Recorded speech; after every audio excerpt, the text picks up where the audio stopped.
Hello everybody and welcome along to this week's edition of the Rebel Wide Ball. And before we talk about anything sporting, a look back at some of the events that continue to dominate our headlines during the week.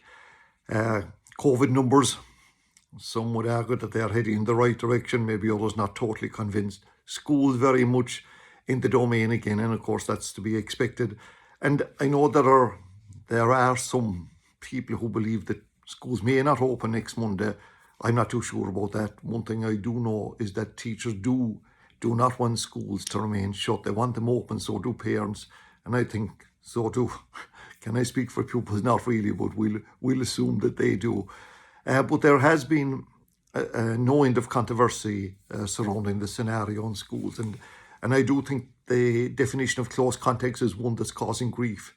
And also, there are cases in schools. There have been cases in schools where maybe not the whole school population were informed, and I think that has annoyed some of the staff.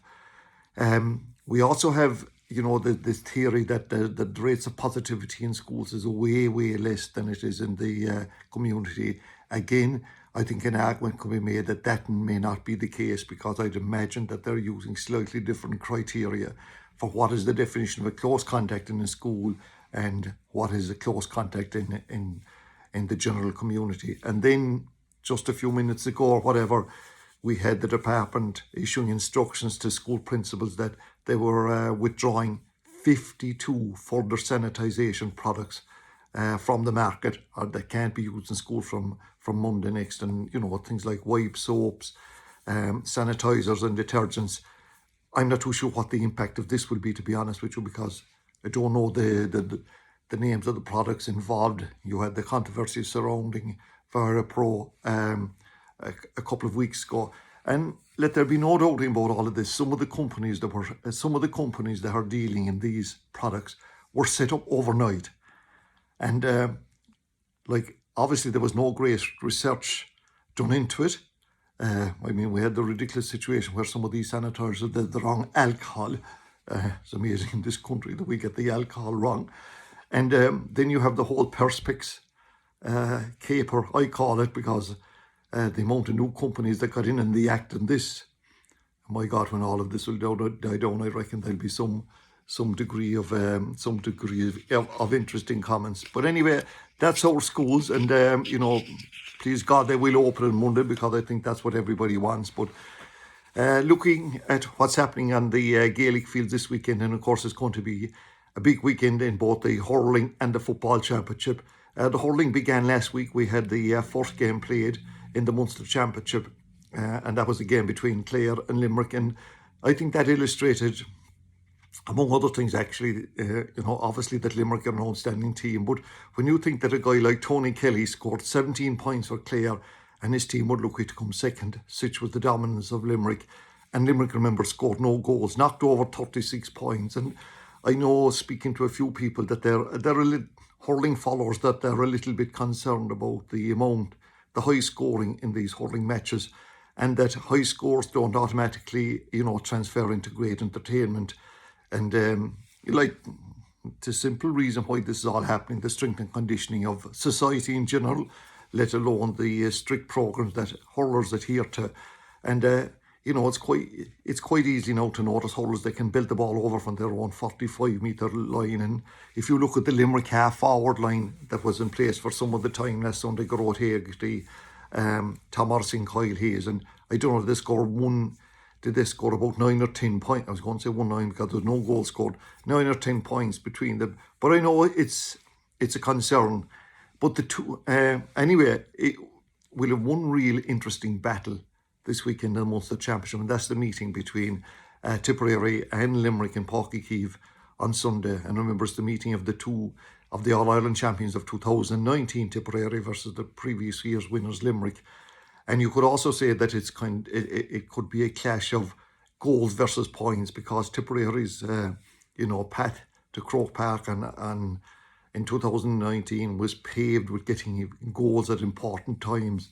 And Limerick, on the other hand, get there by knocking the ball over the bar. And Galway, who won the All-Ireland there a couple of years ago, they were also, goals are very much in, in scarce supply with that Galway team. and 'twas long distance points. So the face of hurling has changed considerably, but sure, I suppose, look, all sports evolve. The big game from a Cork perspective is Cork and Waterford in the other semi-final, and that takes place in Civil Stadium on Saturday.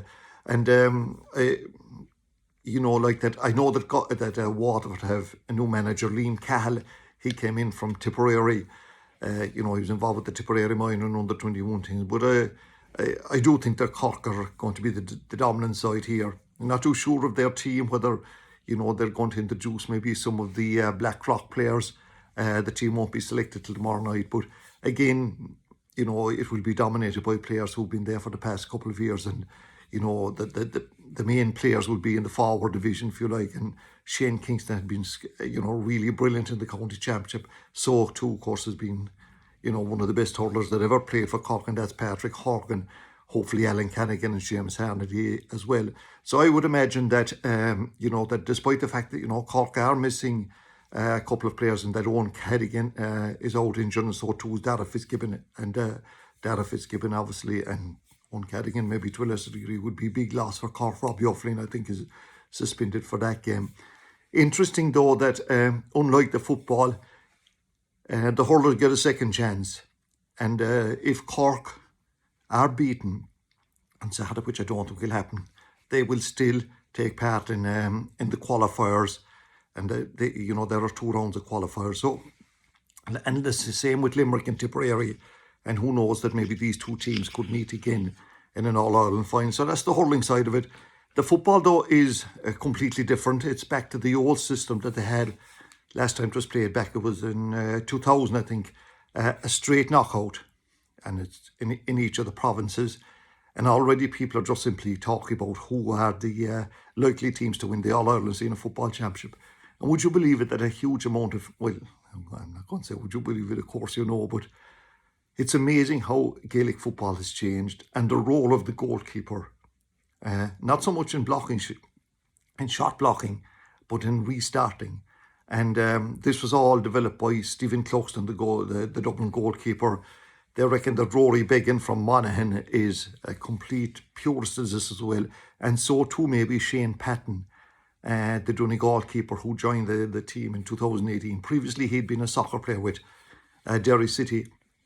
So I know, coming down here to the south of Ireland, where the 2 goals, where the Kerry goalkeeper, and look, Shane Ryan is the person in possession of the jersey right now, and some would argue maybe that his kick-out strategy isn't as well developed as the kick-out strategies of others. You notice I'm not saying a huge amount about the Cork goalkeeper, Micheál Martin, because the general consensus of opinion is, by the majority of experts, is that Kerry will win the Munster Championship. Now, how they get on after that, I'm not too sure, but you know, there's a lot about this Kerry team that's looking good, and we saw the way they came back in those 2 previous league matches. I'm not saying to set up for them, but there's 2 weeks between all of their matches if they were to get to the All-Ireland final. But we may discuss that down the line, because they're not playing till next weekend. The big matches this weekend, first of all, if you go to Ulster, we have the meeting of Monaghan and Cavan.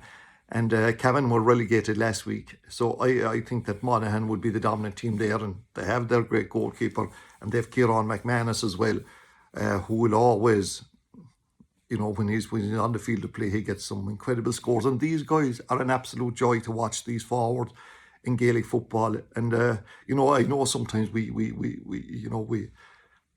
I think the Gaelic football fraternity and the pundits have a habit of being more knocking of their sport than the hurling guys do of theirs. I mean, I've rarely ever seen a hurling pundit anywhere that's critical of the game. Maybe you make the argument that because it's such a good game, but I think that the skills in Gaelic football are absolutely outstanding.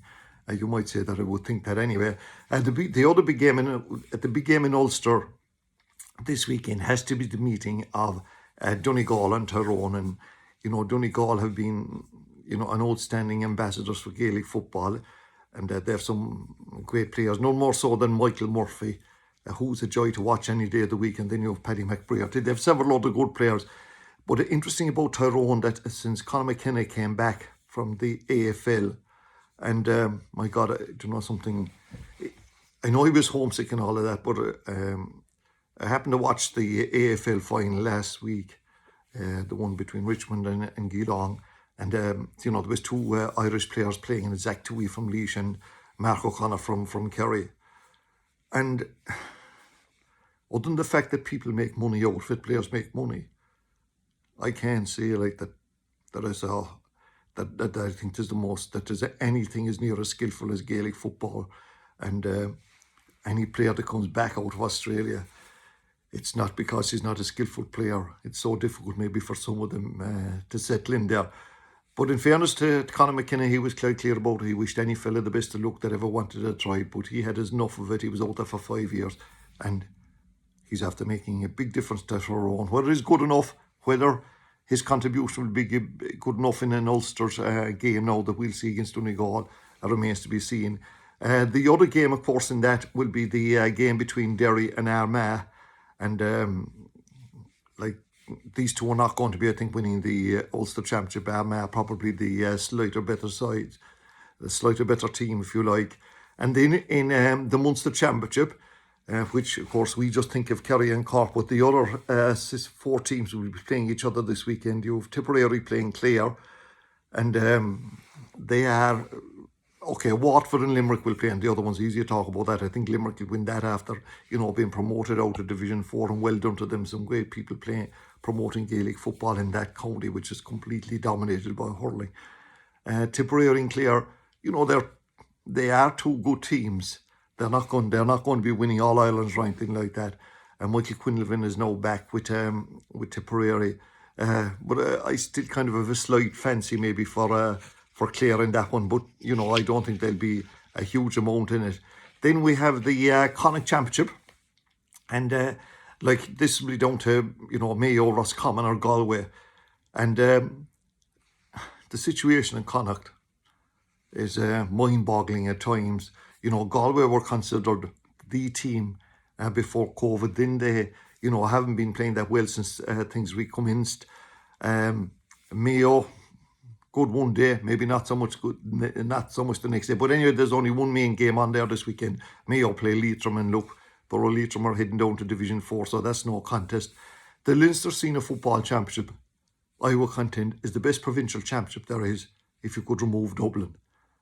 All the other teams are quite even, and the games to be played this weekend, they're not going to capture the imagination, but for the counties themselves, Louth play Longford. And remember, Louth came to Cork a couple 2 weeks ago, got hammered. Then last weekend they beat down, which I was a bit surprised with, Longford, who got into a lot of hot water by not giving a walk over to Cork in their game, because Longford reckoned they'd be better off preparing themselves. So we'll see how they get on. Wexford and Wicklow is an example of the difference between league and championship for the teams in the lower leagues. Last weekend, Wicklow had a great win over Wexford, which meant they were promoted out of Division 4. And that was more important to them than the game. The two teams play again this weekend. And, Wicklow having... I can't think of their manager. He was involved with Kildare on the 20 team. Should be shot for this. Kildare on the 20 team, and a club in SARS that won the championship. He's a young manager. He's made a big difference in Wicklow. But as I said to you, it doesn't really... They're not going to be overly concerned, Wicklow, if they lose this one, because their big game was last week. And then Offaly and Carlow, a proud county one time in terms of football, and Carlow had a couple of good years as well. But I can't see, any of them making any great impression in the championship. So that's basically what's going to be happening on the Gaelic fields. If we moved into international rugby, and as we mentioned last week, there was only going to be one outcome of that when poor old Italy got another hammering. Whoever they're playing this week, they'll get it as well. I think it's England, but Ireland go to France, and the order here is from the top shelf. They got to win, and they've got to get a bonus point, and to get a bonus point, they must score 4 tries. Seemingly, they have won in Paris. They have scored 4 tries in Paris in the past, but the two of them never corresponded. So it's a big ask of this Irish team to go to Paris and get that victory. So look, I don't think we can be majorly hopeful, but who knows. Last week I spoke to you a little bit about our interest in the Premier League, and it's kind of a different Premier League. Well, when you see Everton on top, and I know that I don't know whether anybody followed this particular chat to this particular broadcast who would be Everton fans, but look, they're on top of the league. They got a bit of a hocking last weekend, and they play Newcastle this week. Liverpool were obviously the team that everybody would like to get a crack off. They are in second place, but obviously not for long. They play West Ham, and the other game, the other team that are in third place are Aston Villa. And obviously, we've an interest in that because of the Copman Conor Horan plays for them, and they play Southampton. They were a bit of disappointing last week when it was at Leeds that beat them 3-0, I think it was. So that's basically it. And like for anybody who's interested, that there was some discussion about the benefits of playing the county championship.